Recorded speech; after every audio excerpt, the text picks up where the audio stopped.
Labadiena, labai smagu jūs visus matyti, tiksliau matyti nepavyksta įprastiniu būdu, bet jaučiu, kad mūsų yra daug prisijungusių ir dalyvaujančių šitoje parodoje. Aš esu Irena Raudienė ir atstovauju Švietimo, mokslo ir sporto ministeriją. Na ir šiandien moderuosiu mėlynojo kambario pranešimus. Ir vienas jų yra, pats pirmasis pranešimas yra susijęs su bendrųjų programų atnaujinimu. Na ir mes jau, aš kaip matau, turime mūsų svečią, gerbiamą ekspertą Philą Lambertą, kuris, iš tikrųjų prisidėjo prie bendrųjų programų atnaujinimo ir, ne vienerius metus, turėčiau pasakyti, konsultavo programų rengėjus ir ekspertus, taip pat ir ministerija ir nacionalinės švietimo agentūros darbuotojus dėl įvairiausių su programomis, atnaujinamomis programomis susijusių klausimų. Tai Philas yra čia kartu su mumis, aš jį truputėlį pakalbinsiu dabar anglų kalba. Hi Phil, how are you? Can you hear me? Yeah, I can. Hi. Great to see you. Hi. Yeah, okay. So we still have several minutes until your presentation. So if you have anything to tell us about the renewal of the curriculum in Lithuania, what are your impressions regarding our progress? Because you have had a chance to work with us for several years already, and I'd like you to share some impression of yours, if that is possible, before you start. Thank you. Surely I can. Irina, I'm very impressed. I'm very impressed with the commitment and the passion, and the word I would use, pragmatism. I think you're very sensible in realizing that if you're going to bring about change, you need to bring people with you. And therefore you need to honour traditions, and that's a very sensible thing to do, while also recognising that for the contemporary world and for the future, we need to equip young people with the competencies and the skills they need, which aren't always found embedded within the tradition and the disciplines. So therefore we need both. And what I've been impressed with is how the ministry and your organisation and those involved in this project have really recognised that and are looking for the way that you can implement change in a way that will be well understood by teachers, parents, and the wider public. And also, it's more likely that it will be implemented and happen well. Okay, thank you, Phil. And we are part of the international community. We participate in different working groups together with the other countries. And can you a little bit talk about the importance of networking with other countries and what can we learn from other countries? Maybe you have some suggestions to us. What can we do better in the future in order to achieve our goals? Well, I think the important thing is to open yourself up to look at what other countries are doing, not necessarily adopt them as their strategies and their structures and their approaches, but look at what others are doing and why they are doing it, and then look at your own circumstances, your own context, and identify which strategies that you believe would work in your context. And that's why I'm impressed with Lithuania. You have been willing to look at other countries and what they are doing, other models, consider those, but not necessarily just adopt those and not look for what might be promoted by others as being a perfect system, because, to be honest, no system is perfect. They all have their circumstances that mean that they construct their curriculum, their models according to their own needs and context. but you can learn a lot, not only what you might do, but also what you might not do. Okay, that's a very good point, actually. Yeah.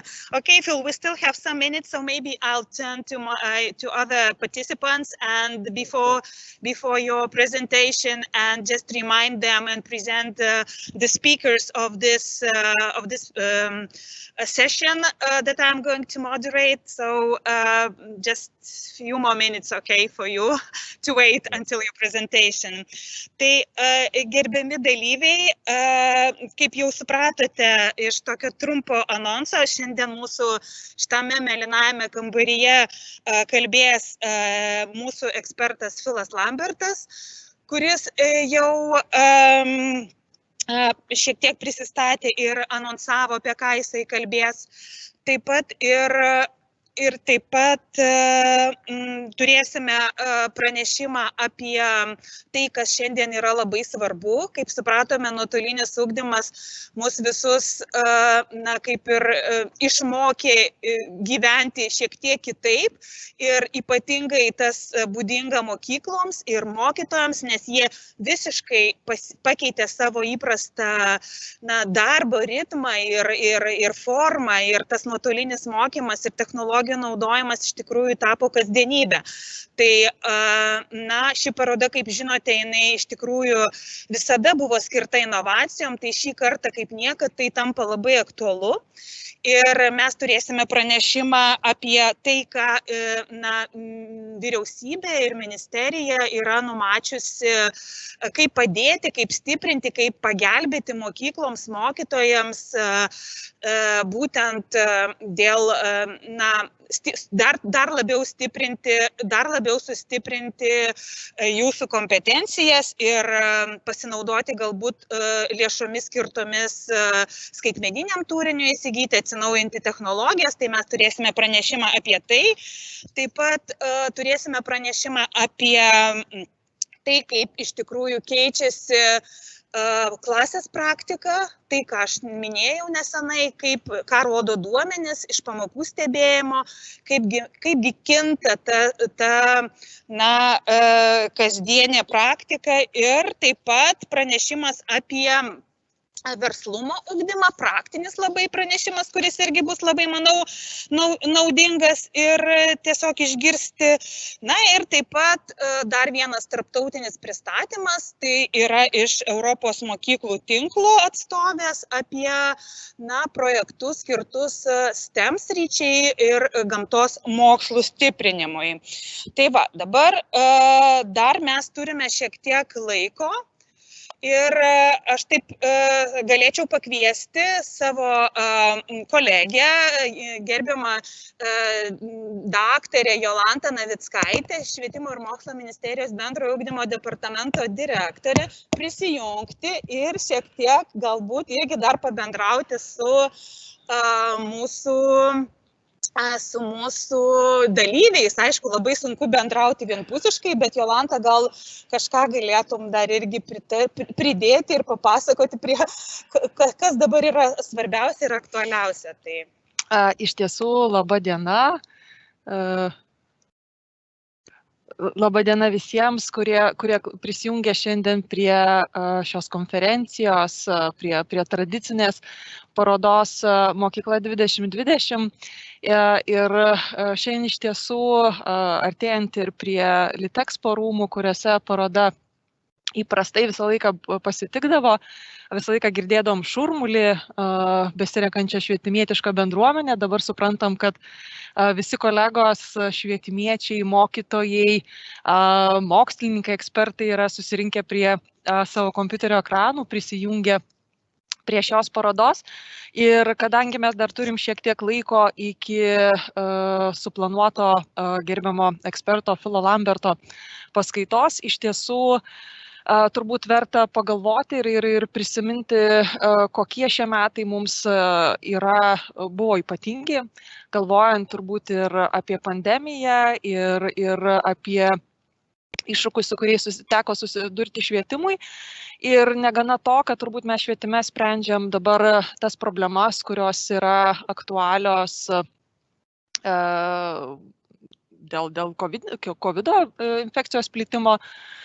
Iš tiesų turbūt reikia nepamiršti, kad vyksta ir įprastiniai darbai ir turbūt ne vienas mokytojas yra įsitraukęs vienaip ar kitaip įsitraukęs į ir bendrųjų ugdymo programų atnaujinimo darbus ir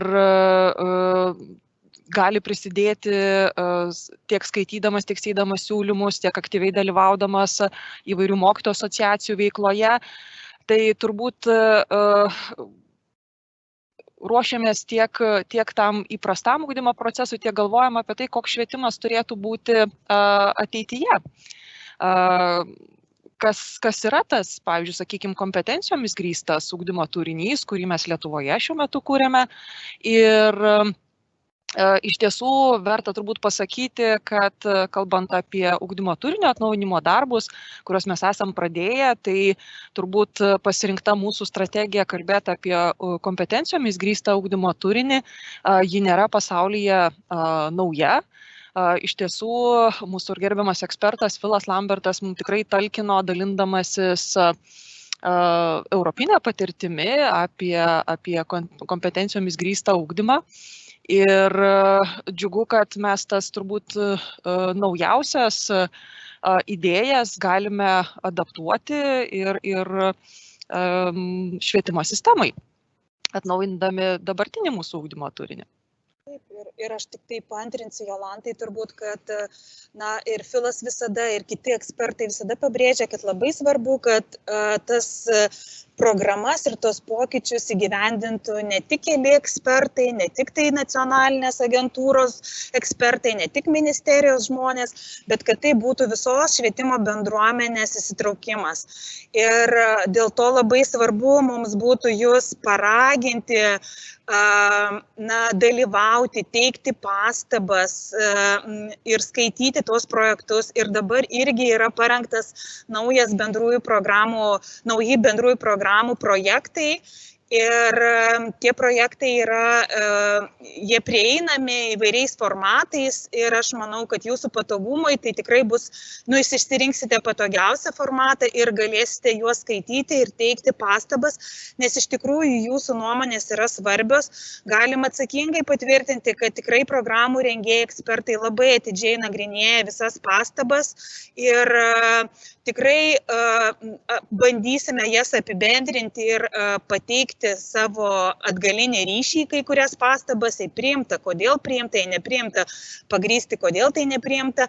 Tai tiesiog dabar yra tas laikas, kai reikia būti visiems aktyviems, dalyvauti, pasakyti savo poziciją, išsakyti ir tiesiog ieškoti to bendro sutarimo, nes mes visi suprantam, kad labai daug yra įvairių pozicijų, jos tikrai yra skirtingos ir tarp pačių mokytojų, ir tarp pačių ekspertų, ir tą sutarimą rasti vis tiek reikia mūsų visų labui, mūsų visų bendram darbui ir vaikų labui ypatingai. Tai labai norisi paraginti visus, pasinaudoti tą galimybę ir tikrai paraginti teikti savo pastabas, susipažinti ir teikti savo pastabas. Tai nežinau, Jolanta turbūt tokia mūsų pagrindinė žinutė būtų.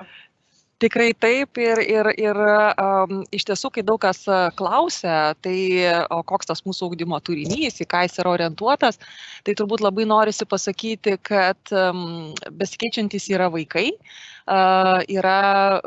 turbūt mes turim labiausiai juos matyti, jų poreikius ir padaryti iš tiesų tą ugdymo turinį tokį, kad vaikai norėtų mokytis, kad neprarastų savo įprasto smalsumo, kurį atsineša iš vaikystės ir kad kiekvienam turbūt dalyke jie patirtų mokymosi džiaugsmą ir mokymosi sėkmę. Ir turbūt čia mūsų visų, kurie dirbam švietime, yra tas pagrindinis toks uždavinys, kad mokykla tai netaptų prievolė, kad mokykla tai taptų ta vieta, kur smalsu, įdomu patirti kažką naujo, kur gera yra bendrauti su savo bendraamžiais ir su mokytojais.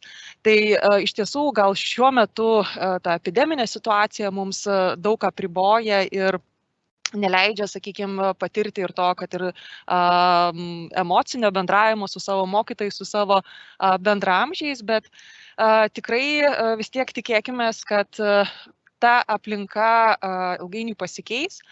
Mes tikrai galbūt negrįšim į tokią pačią mokyklą, kuri buvo, jinai bus kitokia, jinai bus turbūt modernesnė. Mes patys visi būsim paaugę, pritaikę naujus įrankius, išbandę naujus įrankius. Tai labai svarbu, kad ir tai, ką mes darom, ir tai, ką mes projektuojam su ugdymo turinio atnaujinimo įvairiais darbais, tai kad iš tiesų galvotume apie tą kiekvieną vaiką ir padarytume tai, kad būtent mūsų ugdymo turinys, ugdymo programos ir pati mokykla taptų ypatingai atvira kiekvienam vaikui. Tikrai taip, ačiū Jolanta už tavo priminimą, kaip svarbu atsiminti kiekvieną vaiką ir skirti jam dėmesį. Ir aš esu tikra, kad dauguma mokytojų tą ir daro ir turėjau ne vieną galimybę tuo įsitikinti. Kadangi mes dar turime keletą minučių visgi, aš norėčiau dar trumpai papasakoti apie Philo Lamberto, kuris netrukus pradės skaityti savo pranešimą.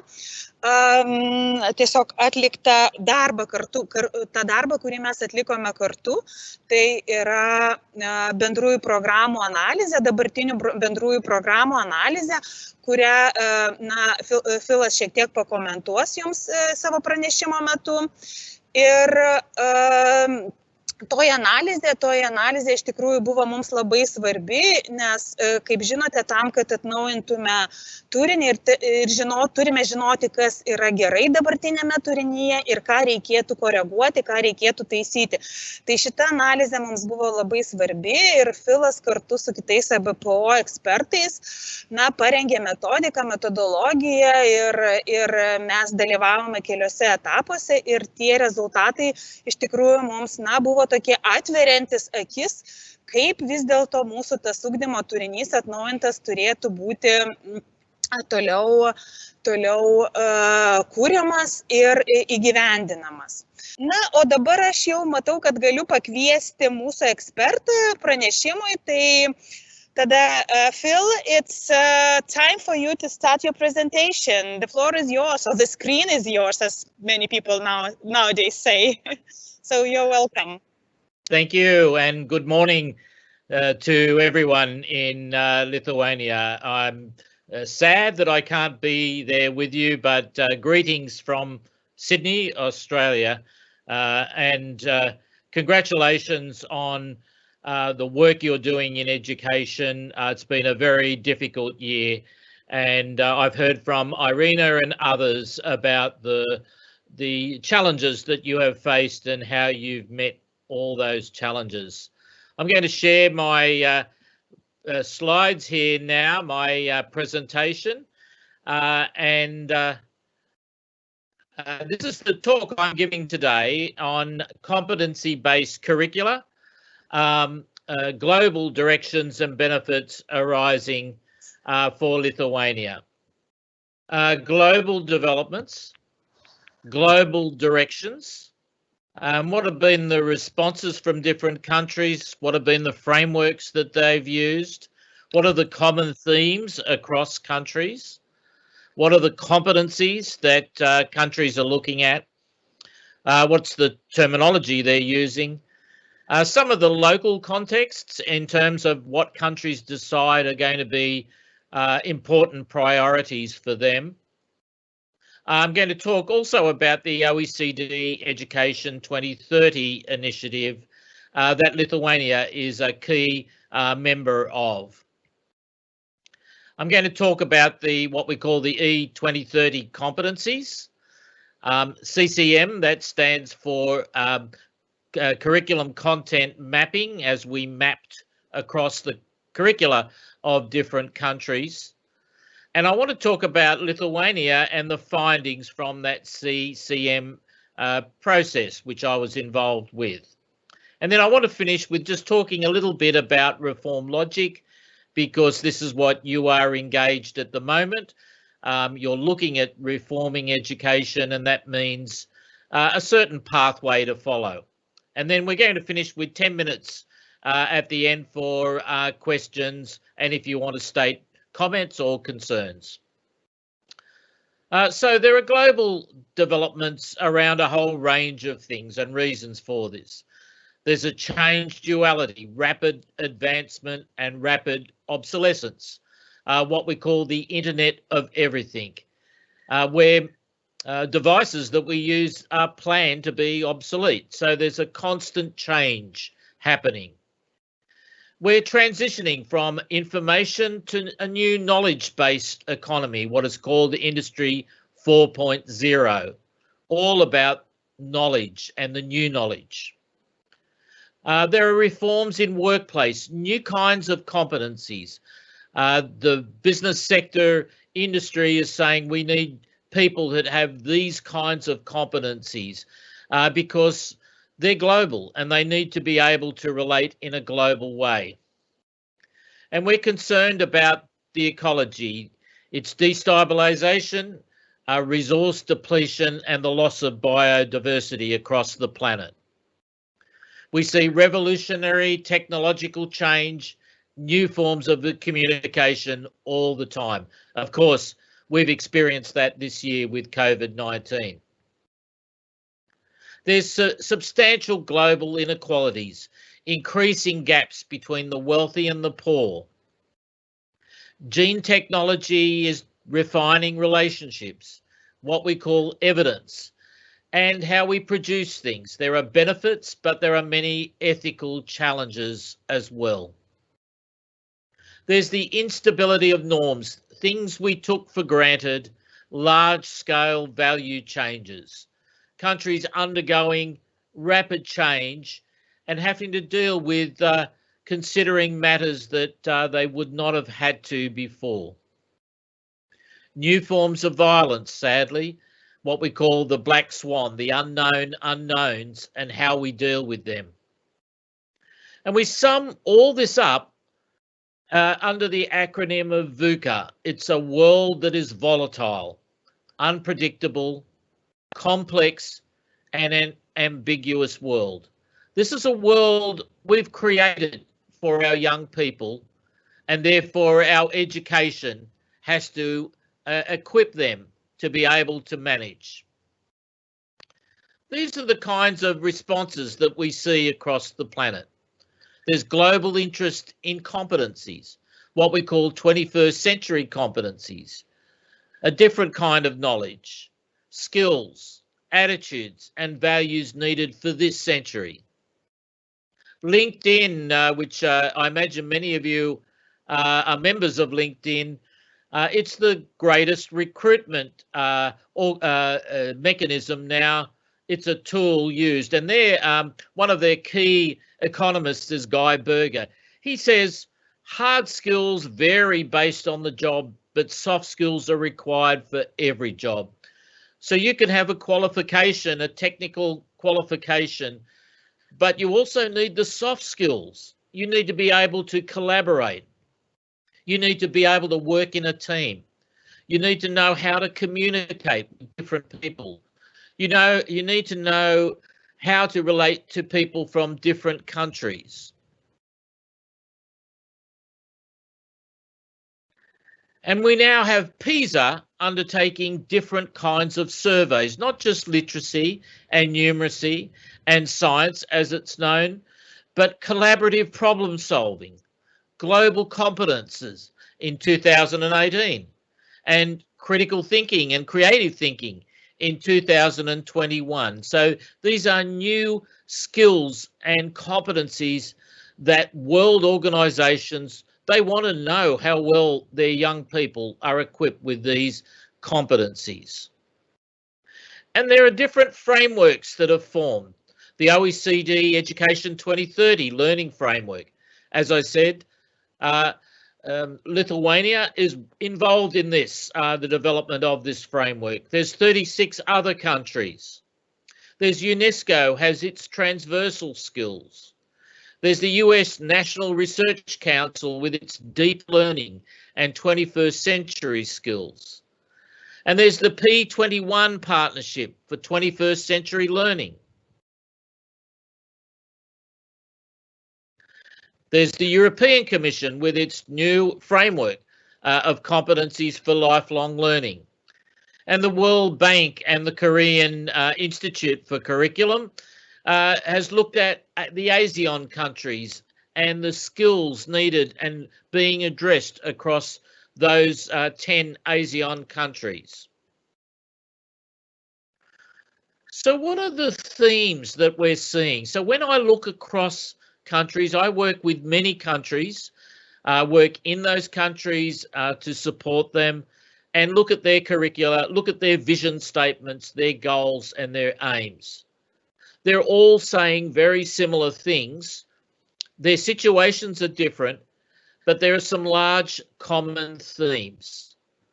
One of those is they want their country to be competitive economically, and therefore they want their young people to be skilled to be able to compete on the global arena. So they want their young people to have the skills that are needed for economic competency and competitiveness. So that means STEM skills, but it also means many other competencies. They want their young people to be employable and to have the dispositions and skills needed in the workplace now. It's not good enough just to have a technical qualification. You need to know how to relate to people. You need to know how to communicate. You need to understand difference. You need to know how to work with others in a team. You need to be resilient. There are many of these competencies. And citizenship.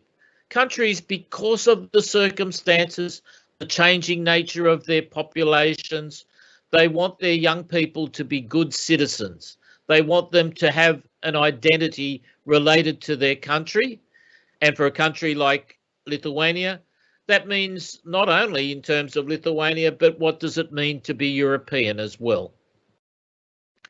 Social cohesion. So diversity in the community means they want communities to relate, to get on, to avoid conflicts. And of course, we know countries, there are countries that experience that when their population changes, when the mix in their population changes.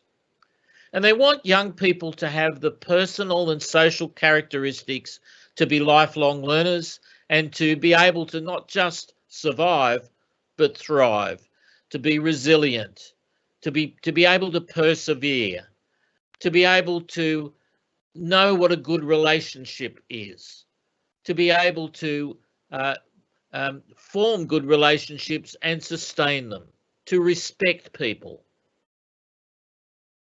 So what are the competencies I'm talking about here? Well, you could explain them like this. Countries want their young people to be literate and numerate. They want them to have these strong foundations. They want them to be agile, having the flexibility of mind and skills and capacity to respond to unknown or unexpected circumstances. They want them to be compassionate, committed to reducing violence, respecting others, and playing their part in terms of social cohesion. They want them to be innovative, acquiring entrepreneurial and innovative skills and attitudes. They want them to create new knowledge. They want them to be global in their response and thinking, to be able to engage internationally and to have the skills and behaviours that mean that they can communicate regardless of language. They know how to develop associations, networks, and to able to communicate in a range of different ways. They want them to be digitally literate, having the skills, the disposition to adapt to new technologies and to have an understanding of risk. So to be able to reuse all the devices, regardless of how rapidly they change, but also know about the risks involved in technology. They want them to be positive about their own potential and contribution. They're concerned about their well-being. their personal and social well-being. They want them to be able to create new value by being able to relate with others. They want them to be fair and just, to understand sustainability of society, of the environment, of the economy. So they want them to be ethical. They want them to be reliable, to know that they are obliged to others, to be pro the environment and be reliable to care about others and the environment. And they want them to be reflective and critical in the way they respond, having social entrepreneurial behaviours, caring about others, not just doing something to make money, but doing it to do good, to have the social skills and the behaviours to make a better society, community, nation, world. So there are different contexts here. Japan has its own circumstances, and it's developed what it calls 3 large competencies under the heading Zest for Life. They want their young people to have zest for life, to be able to love living, and that means having the competencies to work with others and to thrive. In Finland, they've just developed since 2018 their 7 competencies. Australia has 7 general capabilities and 3 cross-curriculum priorities. They're competencies. They use different words, but they mean the same. British Columbia, like Japan, has 3 large core competencies that are about developing their young people to be able to manage throughout their life and be able to thrive in life and work. Singapore has 8 core skills and values. Brazil has 3 general capabilities. And Qatar has 7 key competencies. I've connected with all of these countries. I've worked deeply with some of them.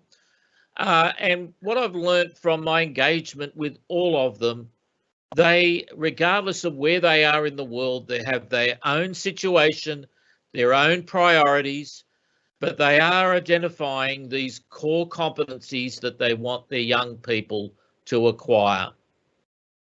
And you'll notice there are Asian countries there, there are North American countries, there are South American countries, there are the Pacific countries, and the Gulf in the Middle East.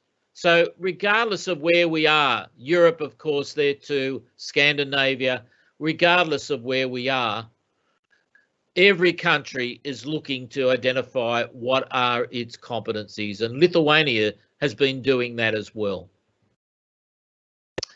The OECD Education 2030 project is an exciting project with 36 countries working together, developing this learning compass. You can see that in the slide. And around a range of competencies that young people need to have acquired, that we would like all young people in schools now, for those graduating by 2030, we would want them to have these important competencies. Now, the learning framework is not a global curriculum. 36 countries, they don't want a global curriculum. And they don't want to reject knowledge, disciplinary knowledge and fundamentals. So it's important to emphasise that the disciplinary knowledge is still important. The fundamentals are still recognised by the countries involved in the 2030 project. But what it is, it's a framework for countries to draw on when they're developing, reviewing or revising curricula. It's the basis for global dialogue about priorities, content, relevance, balance, the purpose of schooling, the challenges being faced, and the solutions. So it gives countries together a dialogue where they can talk about where they're heading and why they're heading there. And it's a basis for identifying design principles to avoid curriculum overload, enable deep learning, and to advance work on assessment strategies and initiatives. So it's a very helpful project because it provides this a set of tools to help countries in taking forward their direction in curricula and teaching and learning.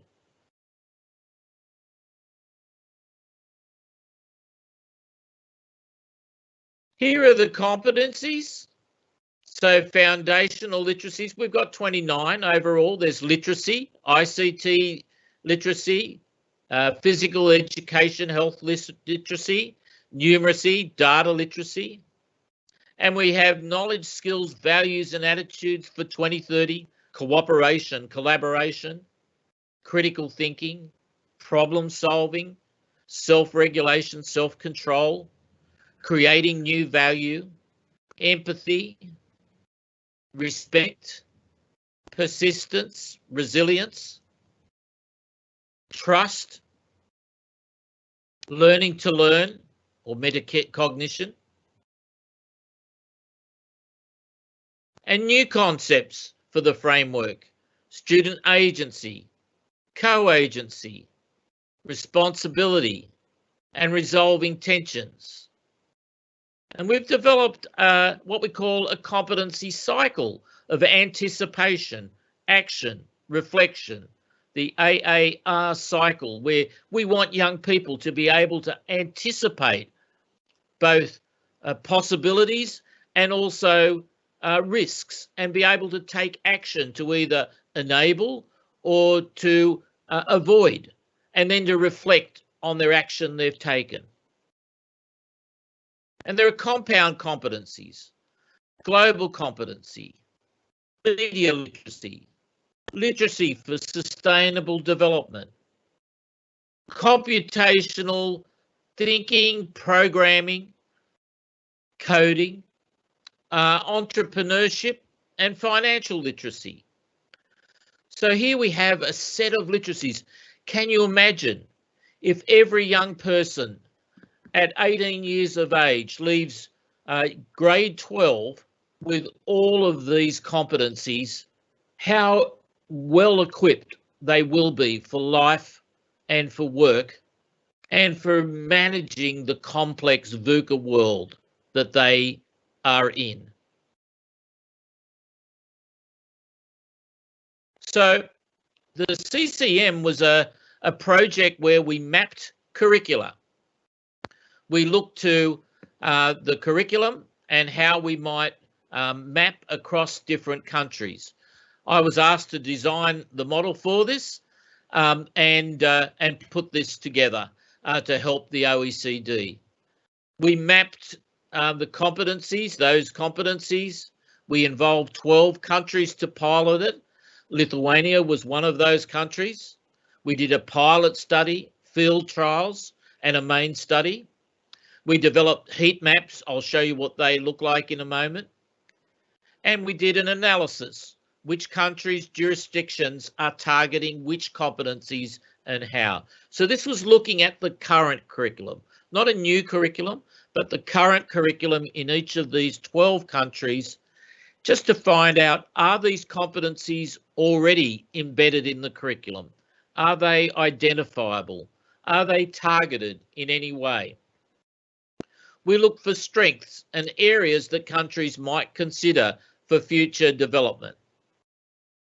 Here's what we found with Lithuania's arts curriculum. Now, where you see across the top, they're the competencies, and down the side is the content from the arts curriculum: visual arts, music, dance, and drama.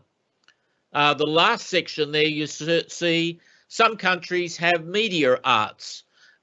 Lithuania hasn't included that in their curricula, so we didn't map this. And these were mapped, by the way, for junior secondary from about grade 7, 8, and 9. And what you can see here, the dark colours are where particular competencies are targeted against content in the curriculum. And where the light colours are, the competency either does not appear at all, or it's very, very light. It's possibly not even identifiable. There is nothing wrong with this. There is no right answer. All the countries had heat maps that looked similar but not the same as this. They were all different because they targeted different competencies. And for many of them, they didn't intentionally target them, but what we were doing, we were identifying with these 29 competencies where you might find those in your current curriculum. And here we have the humanities, history, geography, economics and business, and citizenship and civics. And yet there you can see there's a very strong presence of very high targeted competencies, many competencies targeted in one of those subject areas. I think that's economics and business. So some just either by chance, maybe by planning, competencies are already embedded, but you can see there are other competencies that are not. And when you look down those competencies, you might ask yourself, well, it's not necessary. For example, would you target empathy in mathematics? Well, you may not. You might, if you're looking at data about a significant issue that led to violence or pain against someone, but that's not really planned in the curriculum. But there are other areas, of course, you'd expect numeracy to be strong in the curriculum for mathematics. For humanities, you'd expect global understanding. You'd expect literacy for sustainability, in geography particularly, and reflection. You'd expect reflection and anticipation probably in history. When we looked at the results for all of those countries, we found this. So here's a breakdown. The subject areas are there in colours, different colours. And you can see the number one, when we looked across those 12 countries, most of them target problem solving in a number of subjects, and literacy, very strong across the subject areas. Critical thinking across the subject areas as well, and you'd probably expect that. Reflection is somewhat high there, and action as well. And ICT, digital literacy, is also high with the increase of technology. But you can see there are other competencies that are quite low. Financial literacy is low. Entrepreneurship is low.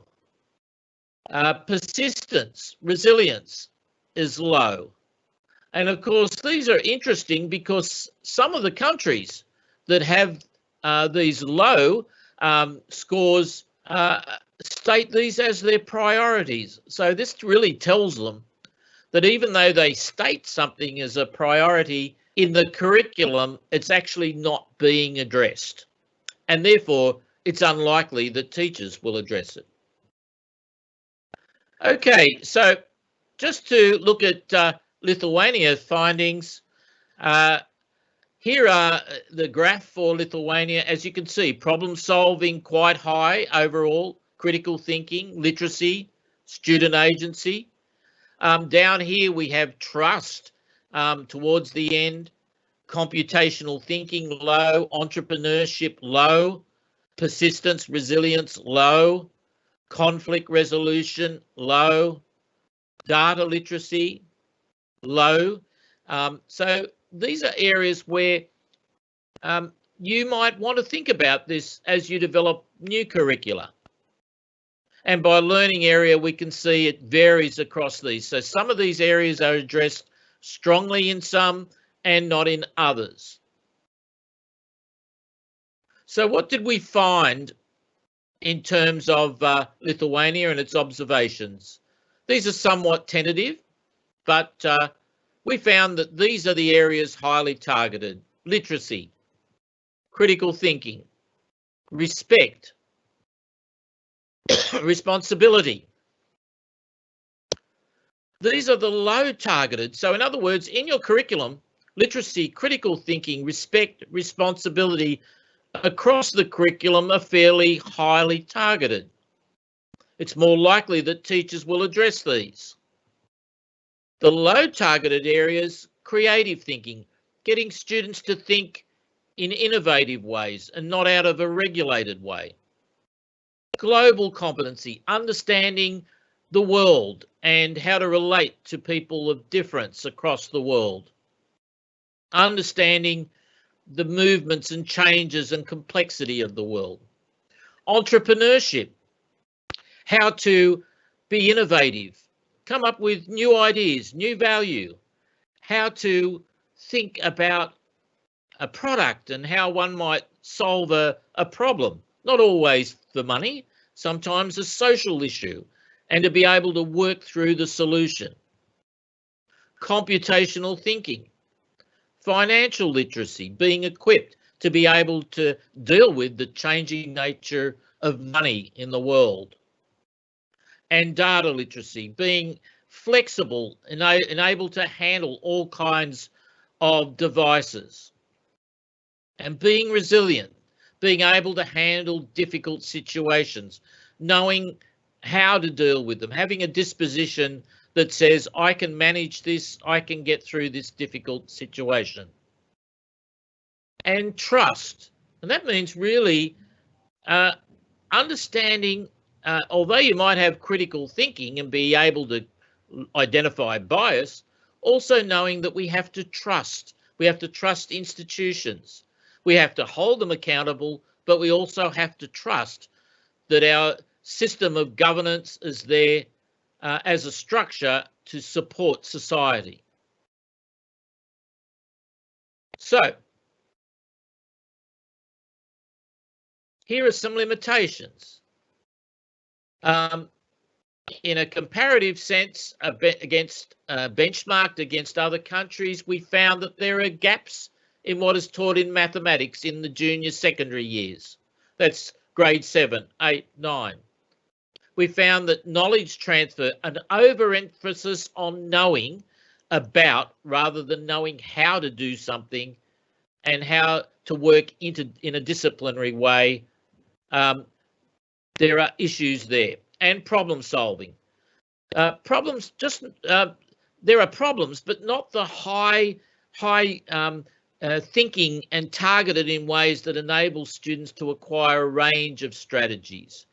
Not, if you like, just simply finding the steps to find a particular problem, but knowing about a range of strategies. And I want to finish by just saying, in terms of reform, we need a vision. From there, you move to curriculum. You write a curriculum based on that vision. Then teachers need to have professional learning about teaching. What is that? If that's going to be competencies, like I've said, knowing how to teach that. When we assess, we need to assess what's in the curriculum and not assess things that were once and always assessed but are no longer relevant. And we need to be able to report back so we know how we're progressing on the vision. Irina, I'm going to hand it to you now because I think we've got 10 minutes left for questions. Thank you very much, Phil, for your presentation. And well, we asked participants, can you hear me now? Is it okay? Does it work? I can hear you. I can hear you. Okay, so we asked our participants to present some questions, and well, we have some questions in the chat regarding translation and other technical issues that we will solve after the conference. But as regards other questions to you, I'd like to ask you, well, you have presented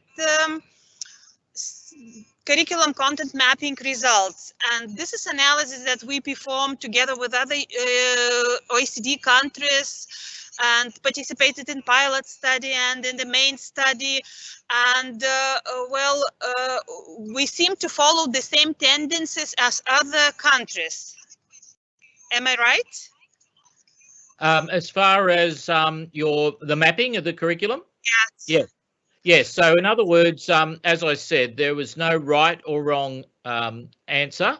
Really, it is what it is. And many countries have based their curriculum on disciplines. And so it was not surprising to find that there was some competencies that mapped well against curricula across all of those countries. But there were some other countries that were emphasizing particular things. Canada, for example, emphasizes students reflecting on what they learn. And so reflection was very strong across all of their learning areas. And some countries are very strong in terms of problem solving. They want their young people to learn a range of strategies across every learning area, whereas some countries might address that in one subject area or learning area, but not across. So there was variation, but it's not as if Lithuania was totally different to other countries. Okay. And Phil, my question would be also regarding, next question regarding CCM would be, can you explain why is it important to ensure that all competences are embedded into curriculum? Because some people may say that it depends on how teachers work, on the methods, on what is going on in the classroom. Why is it important to ensure that all competences are embedded and are naturally linked to certain discipline or subject areas?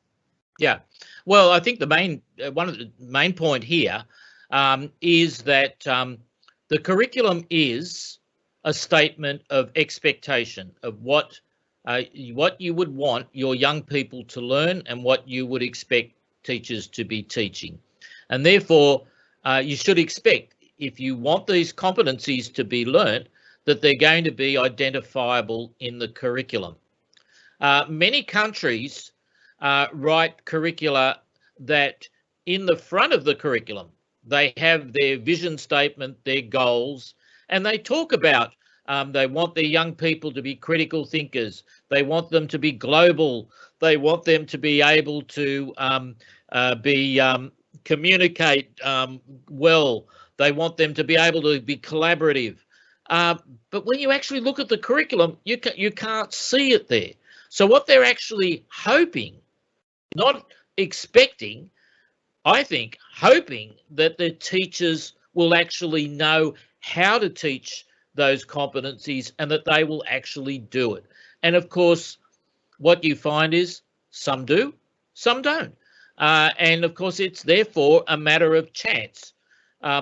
If you ask me, with my child in a school, would I want the learning for my child to be open to chance? And I just so happen to get a teacher that understands what critical thinking is, how important it is, and how to teach it? Or would you like some guarantee that it's there in the curriculum and there's an expectation that they will teach it? I go for the latter. I'd like it to be an assurance as a policy that it's embedded and identifiable there in the curriculum, because that basically is saying what we value as a country. Yes, Phil. Okay, thank you so much. Well, we unfortunately we do not have time for other questions, and I'd like to thank you for being with us today. It is really important to have all the team together. So you are part of our team. So we are very grateful for you.